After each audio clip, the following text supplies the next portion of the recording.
the deaths of so many people, close to 2,000 now on the side of Palestinians, the death of over 63 soldiers from Israel, 3 civilians, emphasize the urgency for the international community to bring pressure on both parties to reach some solution to this problem as soon as possible.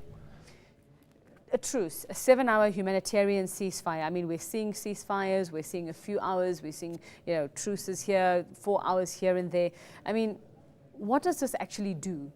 Is it effective in any way? What does it actually mean? I mean, one can ask if Israel can stop for 7 hours, or if Hamas can stop for 7 hours, why can they not come to some kind of, if you're willing to do that on a small base, why can't they do it in a bigger picture? Very good question. I think it also underlines the necessity to address the fundamental issues involved in this conflict for a sustainable solution to be found. But in the meantime, since there is war going on, I think ceasefires do help to allow for access to the injured, to the dead to be buried, for those who lost homes to go to safety like the UN places. So ceasefire temporarily does help, but I think we need to move forward and go to a situation where the 2 parties can begin negotiations for the solutions, long-term solutions to the problem. Where are we in those negotiations now? It's a very difficult situation because I think there has been polarization happening on the side of both parties. As you know, the government in Israel has taken a very radical step of dealing with Hamas militarily. Hamas, on the other side, is convinced that it can also fight back and use rockets. So I think it's a very difficult situation. As you know, the Americans, through their Secretary of State, have been trying to work on a deal or a basis for a negotiation between the 2 parties. With Egypt. Including with Egypt. Yeah. So every time there seems to be a progress or a meeting that happens in Cairo, something happens from either of the parties to derail the whole situation. So it's very difficult to tell where exactly we are. We can only hope that soon there will be sanity prevailing on both sides. Now, it leads us to the question, is Egypt sort of the right country to be involved, to be in the middle, to be the conduit for these talks and I think I hear where your question goes to, but you have to distinguish between Egypt as a country, which is very vital to the situation that happens between Israel and Palestine, and the government of the day in Egypt. But whatever you may think of the government of the day, Egypt will remain a vital strategic player because it borders Palestinians, it has historical ties with Palestine, it's an important African and Arab country. So no doubt Egypt has a very important contribution to make for peace seeking in that situation. Is it objective though?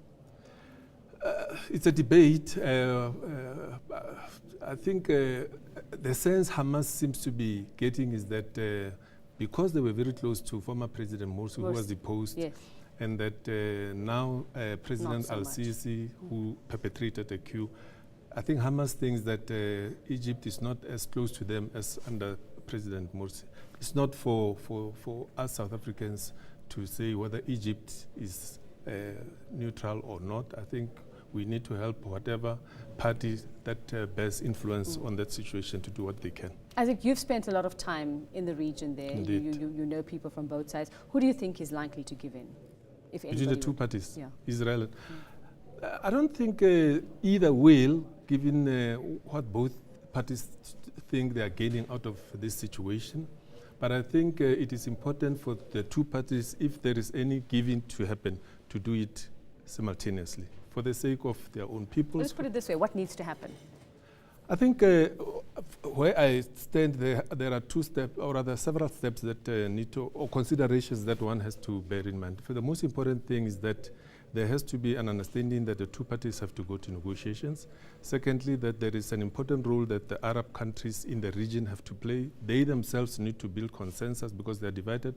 Thirdly, the international community, especially important players like America, Western Europe, Russia, the United Nations, have also to agree to force the parties. The parties must understand that they can't play these parties, international community, against each other. The role of the US as well. I Yes. mean, that's also been, Indeed, questionable and been a lot of controversy over the role of the US. Do you think if the US maybe had to step back a little and leave it to the United Nations, it would be more effective? Or the United Nations itself doesn't just have the grit? Ideally, given the past, or rather criticism that has been directed against past American involvement in the issue, I think a bigger opening of space for other more neutral role players to play would help. But you have a situation where the government of Israel trusts Americans very, very much. So you are not going to go far if you think you can arrive at a situation where the influence of the Americans is diminished for the sake of progress. I think the Americans do have an important role to play, but I think they need to indicate, especially to the other side, the Palestinian side, in particular Hamas, that they seek to really be more objective, more impartial. You deserve to know more. ENCA.com.